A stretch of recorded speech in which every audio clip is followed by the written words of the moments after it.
আসসালামু আলাইকুম ওয়া রাহমাতুল্লাহি ওয়া বারাকাতুহু। আজকে জর্দাখোর মুফতিকে ইলমি এবং তাহকিকি ধুলাই করার জন্য আপনাদের সামনে উপস্থিত হয়েছি।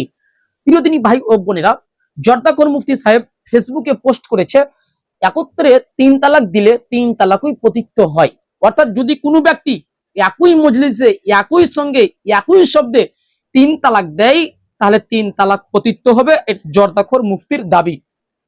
প্রিয় দিনী ভাই ও বোনেরা, আমাদের দাবি হচ্ছে, যদি কোনো ব্যক্তি একই সঙ্গে একই মজলিসে একই শব্দে 3 তালাক দেয় তাহলে সেটা 3 তালাক গণ্য হবে না, সেটা 1 তালাক গণ্য হবে।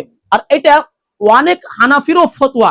যেমন ইমাম ইবনে মুকাতিল রাহমাহুল্লাহ, যিনি মৃত্যুবরণ করেন 248 হিজরিতে, আজ থেকে নিয়ে মোটামুটি 1200 বছর আগে, ইবনে মুকাতিল রাহমাহুল্লাহ স্পষ্টভাবে ফতোয়া দিয়েছে।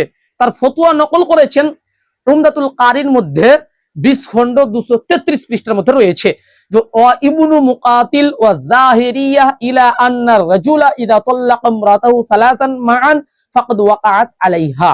অর্থাৎ ইবনু মুকাতিল এবং জাহিরির মত হচ্ছে যে কোনো ব্যক্তি যদি একই সাথে তার স্ত্রীকে 3 তালাক দেয় তাহলে সেটা 1 তালাক পতিত হবে, 1 তালাক গণ্য করা হবে।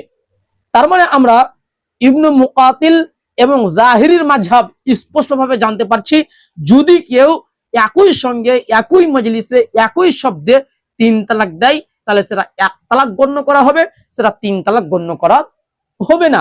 আর 3 তালাক দিলে একই মজলিসে যদি কেউ 3 তালাক দেয় তাহলে সেটা 1 তালাকই গণ্য করা হবে। এই ফতোয়া যুগে যুগে মুহাদ্দিসগণ দিয়ে এসেছে। প্রত্যেক শতাব্দীতে এই ফতোয়া মুহাদ্দিসগণ দিয়েছেন যে যদি কেউ কোনো ব্যক্তি একই মজলিসে একই শব্দে একই সঙ্গে যদি 3 তালাক দেয় তাহলে সেটা 1 তালাক গণ্য করা হবে। এই ফতোয়া প্রত্যেক শতাব্দীতে ইমামরা দিয়েছে, আলহামদুলিল্লাহ।